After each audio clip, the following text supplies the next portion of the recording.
week-end dernier, mais celui d'avant, 2 prêtres lefévristes ont fait un sermon sur la question de la papauté, de la situation de la papauté et de la vacance du siège.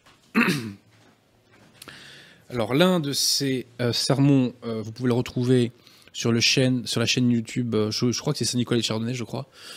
C'est un sermon de l'abbé Bicoq, donc de la Fraternité Saint-Pédis, qui s'appelle « C'est des vacantismes ?»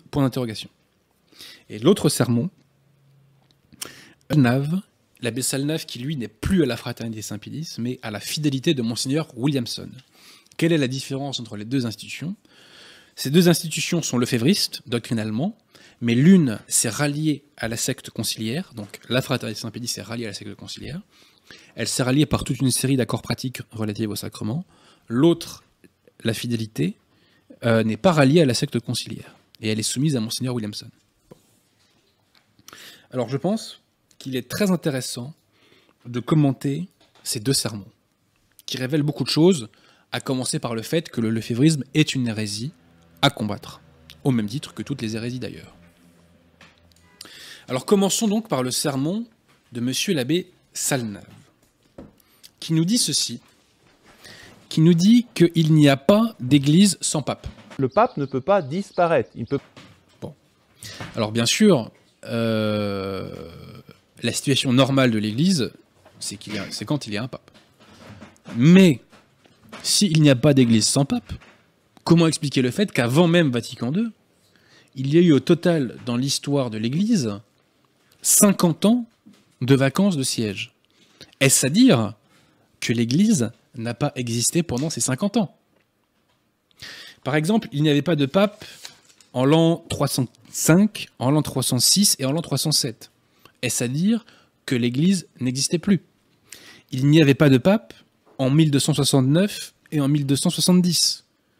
Est-ce à dire que l'église n'existait plus? Non, ça n'a aucun sens. Bien sûr, l'église peut exister sans pape. Et la preuve, d'abord, la preuve, c'est l'existence de toutes ces vacances de siège. Et je rappelle que la vacance de siège la plus longue de l'histoire de l'Église est de 3 ans et 7 mois. C'était entre Saint-Marcellin et Saint-Marcel Ier. Et la deuxième, la plus longue, si je ne me trompe pas, c'est entre Clément IV et Grégoire IX, entre 1268 et 1271. Elle a duré donc 2 ans et 9 mois. Mais il y a encore plus fort que ça.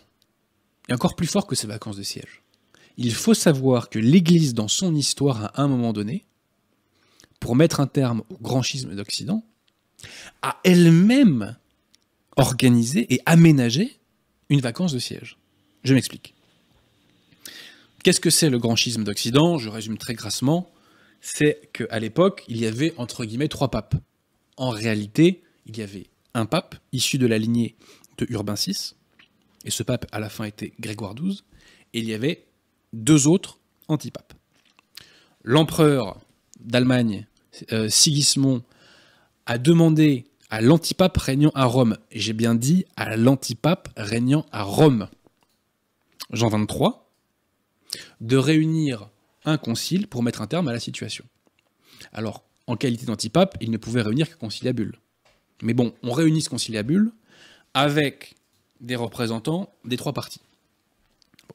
Et l'idée des pères de ce conciliabule, qui plus tard deviendra un concile, le concile de Constance, parce qu'il sera validement convoqué par le vrai pape Grégoire XII, c'est de pousser les 3 candidats, les 3 prétendants au titre de pape, sachant que dans ces 3 prétendants, il y en avait un qui l'était réellement, Grégoire XII, à démissionner pour qu'ensuite le concile élise un nouveau pape qui fera l'unanimité auprès de toutes les factions. Seul Grégoire XII a accepté de démissionner en juillet 1415, à la demande des pères du concile. Donc c'est l'Église catholique qui a demandé au pape, pour le bien de l'Église, de démissionner. Les 2 autres antipapes, eux, ont été destitués par le concile pour toute une série de crimes. Mais donc l'Église a demandé à un pape de démissionner, donc l'Église a demandé à ce qu'il n'y ait plus de pape à un moment donné. Donc Grégoire XII démissionne en 1415, et est-ce que le concile élit immédiatement son successeur? Réponse non. Le concile va attendre la mort de Grégoire XII pour élire le successeur, donc on va lire son successeur, Martin V, donc en novembre 1417. Donc entre 1415 et 1417, il n'y avait pas de pape, et c'est l'Église elle-même qui avait consciemment aménagé cette situation. Donc quand l'abbé Salnave nous dit qu'il n'y a pas d'église sans pape, il est très mal informé. Il est très mal informé. Donc l'abbé Salnave nous dit bien qu'attention, il ne faut pas tomber dans le sédévacantisme. D'ailleurs, le sédévacantisme, on ne peut pas tomber dedans parce que c'est un constat. Soit on le fait, soit on ne le fait pas. Mais c'est un simple constat. Bon.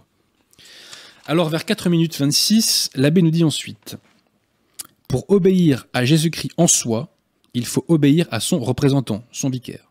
Tout à fait, monsieur l'abbé, mais pourquoi ne le faites-vous pas alors? Pourquoi n'obéissez-vous pas à Bergoglio s'il est pape?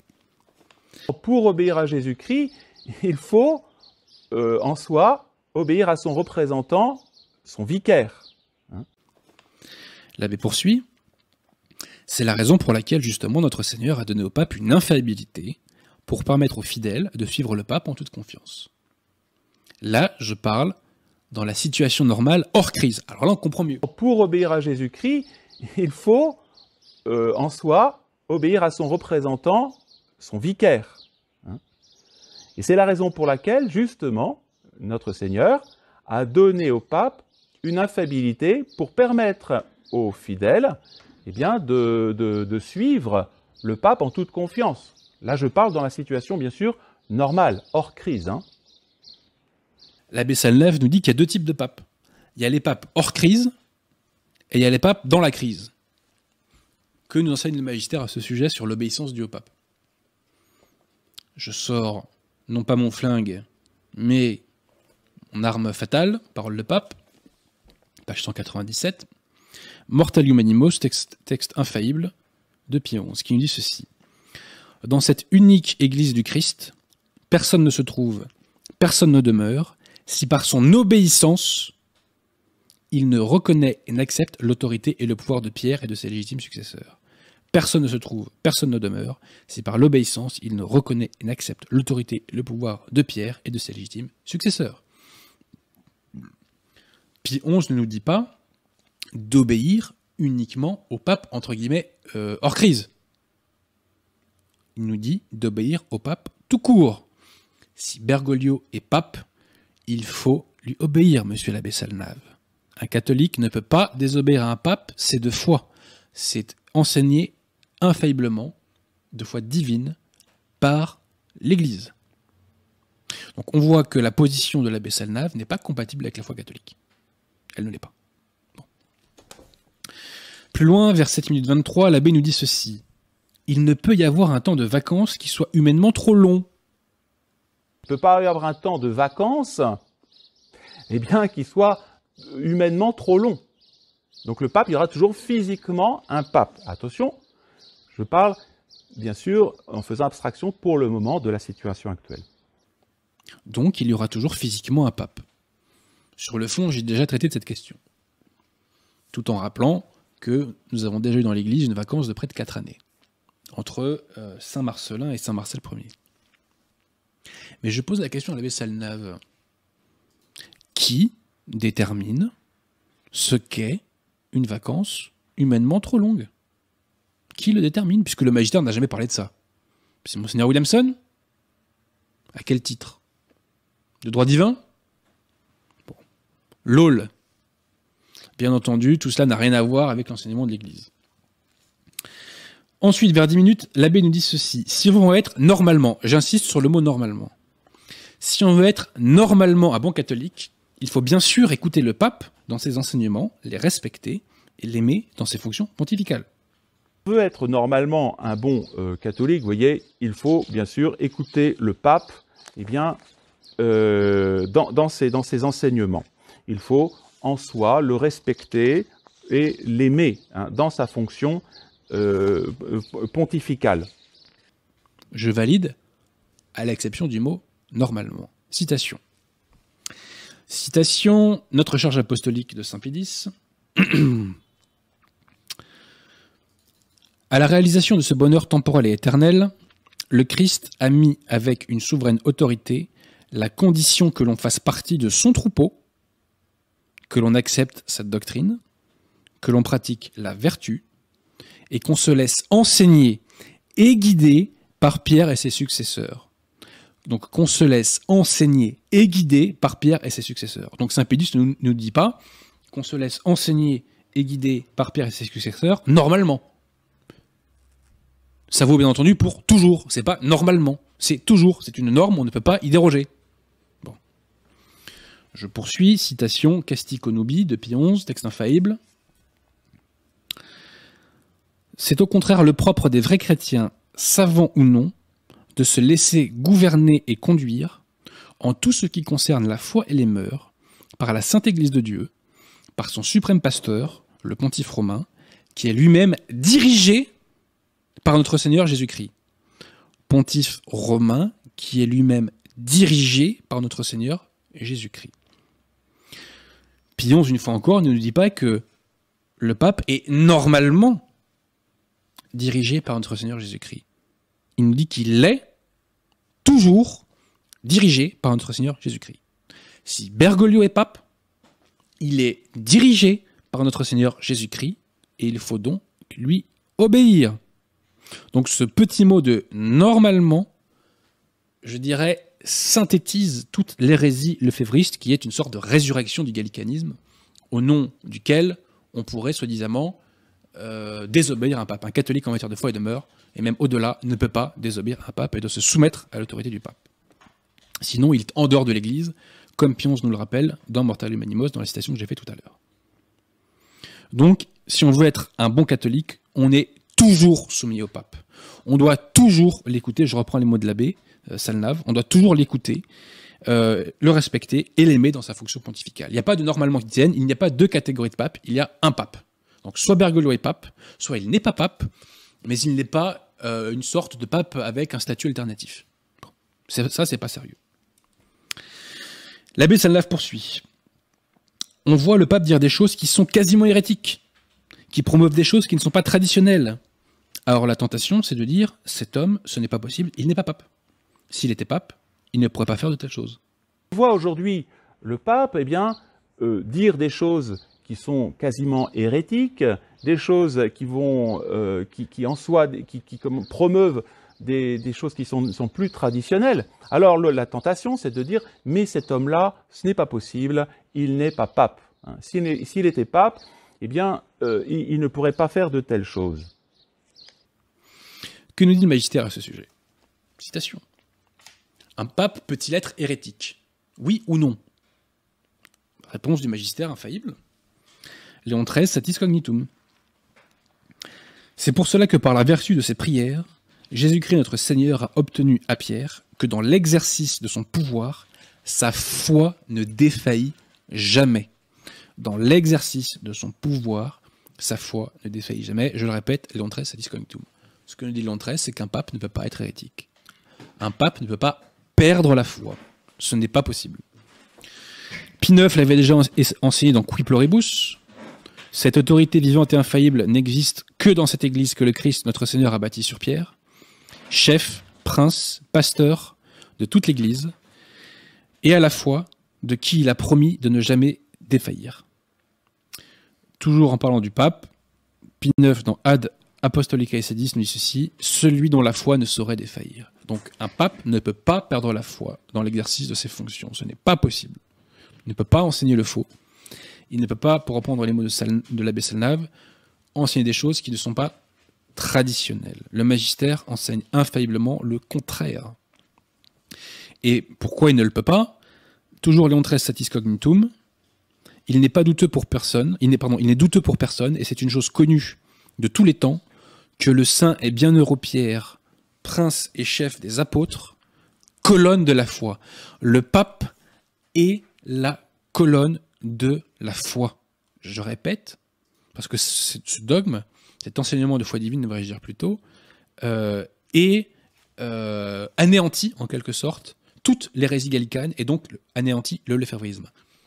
Le pape est la colonne de la foi. Et on ne nous dit pas le pape normalement, on ne nous dit pas le pape hors crise, on dit le pape tout court. Voilà. Parce que, comme nous le dit Léon XIII dans Testem Benevolentiae, là où est Pierre, là est l'Église, tout simplement. Et comme nous le dit toujours Léon XIII dans Satis Cognitum, Saint Pierre vit à travers ses successeurs. Voilà. Pierre lui-même se surveille perpétuellement dans son autorité. Voilà.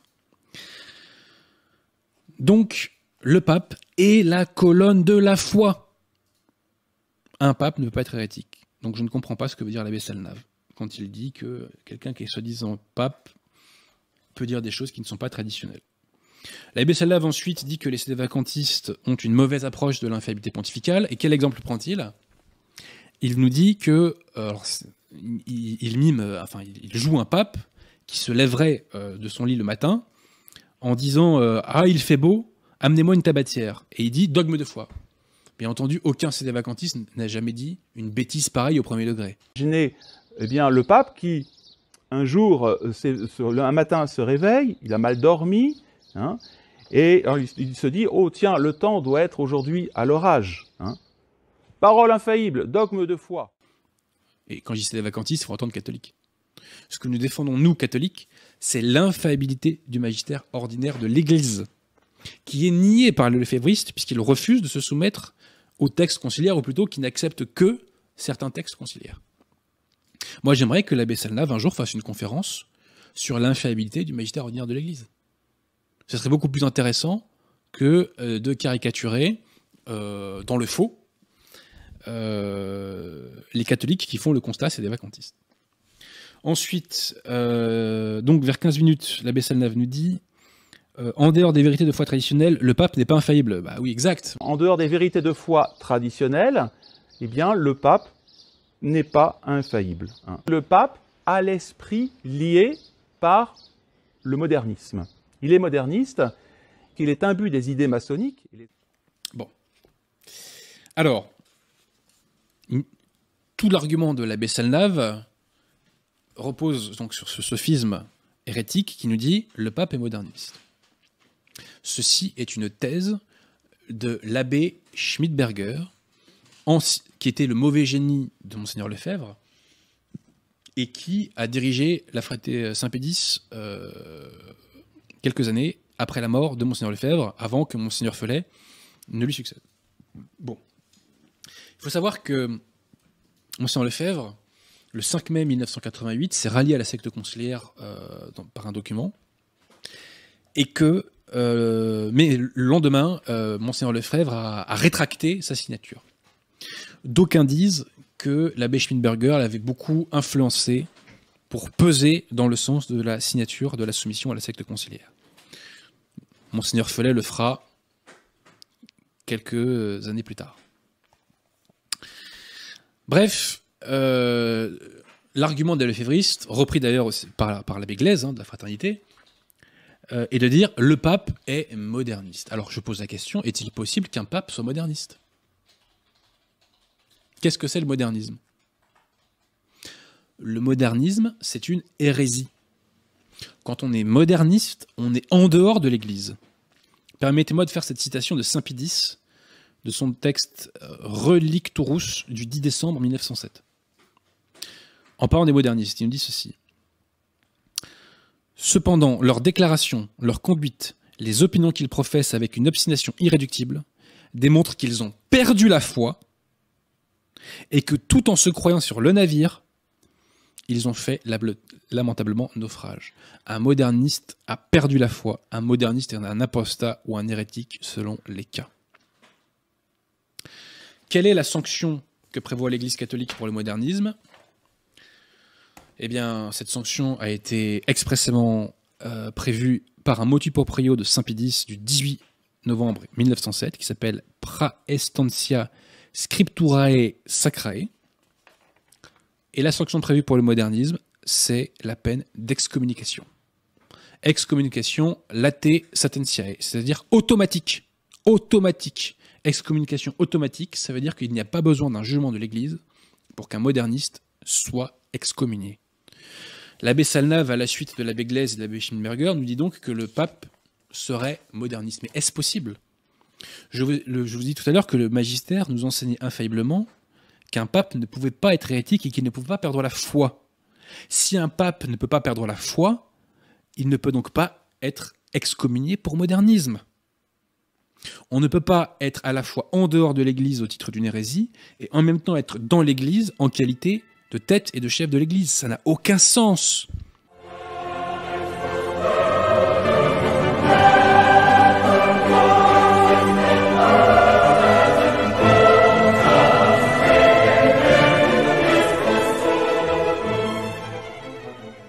Et là, on retrouve toujours ce travers des lefévristes qui n'arrivent pas à s'appliquer le principe de non-contradiction. Ça, c'est vraiment une marque du lefévrisme, c'est qu'ils n'arrivent pas à s'appliquer le principe de non-contradiction.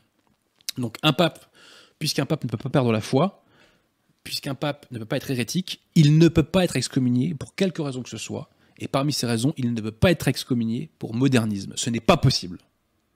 Donc on voit bien que la position de l'abbé Schmittberger, de l'abbé Glaise, de l'abbé Salnave est incompatible avec la foi catholique. Seules les personnes qui nient le magistère de l'Église peuvent soutenir qu'un pape puisse être moderniste.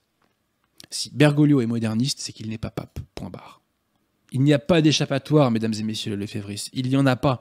Soit Bergoglio est pape et vous devez vous soumettre à lui et il est orthodoxe, au vrai sens du terme, pas au sens des schismatiques orientaux. Soit il n'est pas pape, et éventuellement, en examinant son cas, on peut effectivement s'apercevoir qu'il est moderniste. On ne peut pas avoir le beurre et l'argent du beurre. Il faut assumer, mesdames et messieurs les lefévristes. Donc, on s'aperçoit que le lefévrisme, encore une fois, est une hérésie à combattre. Et vers 18h50, l'abbé Salnave nous dit que l'autorité est toujours là. Elle est toujours chez les conciliaires. Mais alors Que cette autorité est toujours là, je comprends pas. Parce que Léon XIII, infailliblement, dans Sapientiae Christianae, nous enseigne ceci. Les chrétiens savent avec certitude qu'en obéissant à son autorité, donc l'autorité de l'Église, et en se laissant guider par elle, ils seront mis en possession de la vérité. Je répète, en obéissant à l'autorité, les chrétiens savent qu'ils seront mis en possession de la vérité. Donc si, monsieur l'abbé Salnave, vous avez raison et que l'autorité est toujours là, en écoutant Bergoglio, les catholiques seront mis en possession de la vérité. C'est pas moi qui le dis, c'est Léon XIII infailliblement. Donc si cette pseudo-autorité ne dit pas la vérité, c'est qu'elle n'est pas l'autorité véritable. Point barre. Point barre. Donc là encore une fois, on voit bien que la position de l'abbé Salnave n'est pas compatible avec les vérités de foi divine enseignées par l'Église catholique.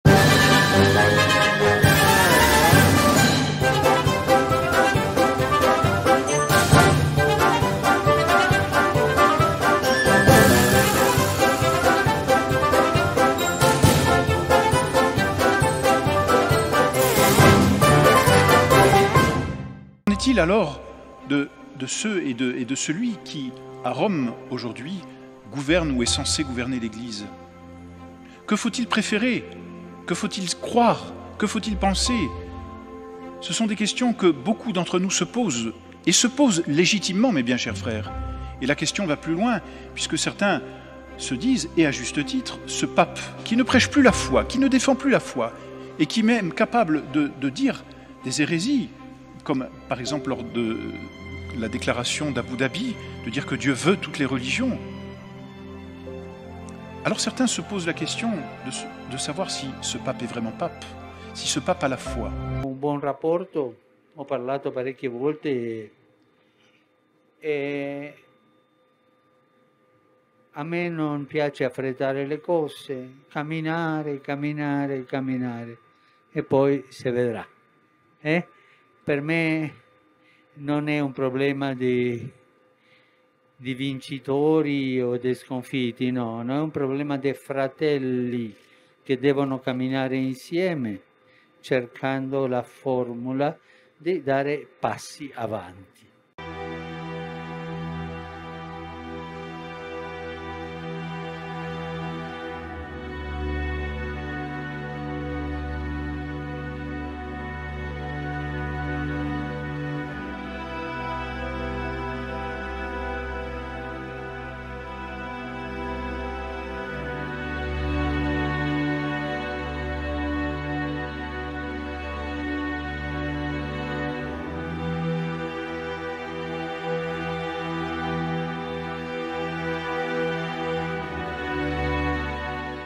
Frère Saint Pédis ne transmet pas la foi catholique.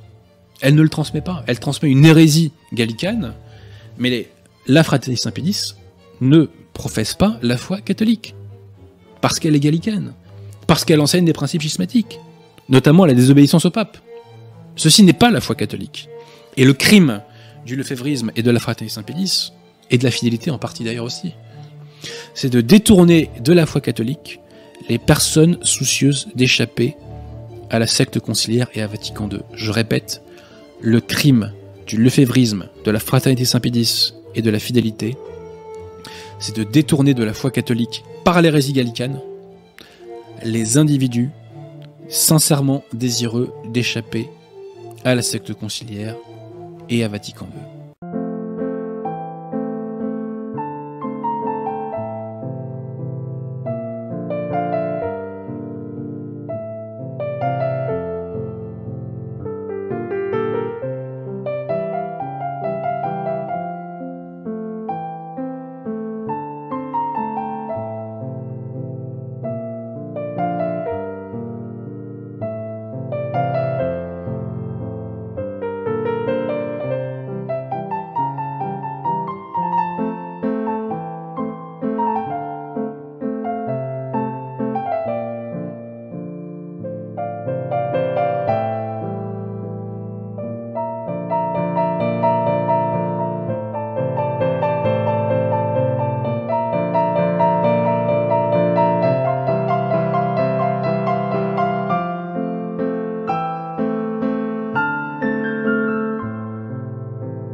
Infallibilité pontificale, elle est nécessaire pour qu'on puisse identifier la vraie Église d'un vrai Dieu.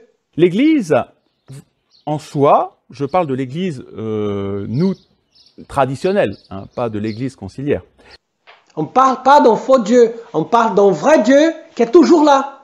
C'est simple. Et qui va donner l'achèvement à toutes ses promesses. Il va soutenir le pape, c'est tout. Le pape va jamais tomber dans l'erreur. Peu importe si le pape est faible, peu importe si le pape a péché. le diable cherche toujours à enchaîner d'une certaine façon la voie de l'autorité. À défaut de pouvoir l'enchaîner dans une prison physique, il est bien plus subtil de l'enchaîner dans une prison psychique. On prie pour les papes, c'est pas pour sa conversion. La solution, elle n'est que là.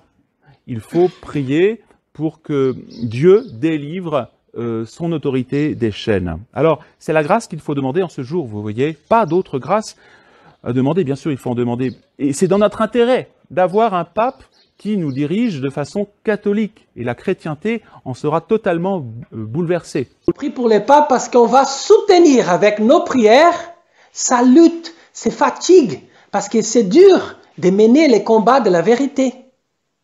C'est que pour ça. Mais on prie jamais pour un pape pour qu'il puisse avoir la vérité. Ça, c'est déjà une prière déjà faite.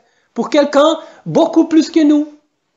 Ce Dieu, Jésus-Christ, lui-même, c'est lui qui a prié pour tous les papes. C'est déjà fait. On prie pour les papes pour qu'ils soient capables d'avoir santé, qu'ils puissent mener sa vie d'une façon moins lourde, parce que c'est dur les combats de la foi. Mais les vrais papes sont toujours soutenus par la main gauche. La même qui était crucifiée, cette main gauche va soutenir la tête de l'Église pour qu'elle puisse jamais défaillir dans la vérité. C'est l'enseignement infaillible de tous les vrais papes. Tandis que sa main droite va soutenir notre manque d'amour. Elle va nous embrasser. Vous voyez, Dieu nous donne non seulement l'intelligence, la vérité, mais il nous donne aussi l'amour.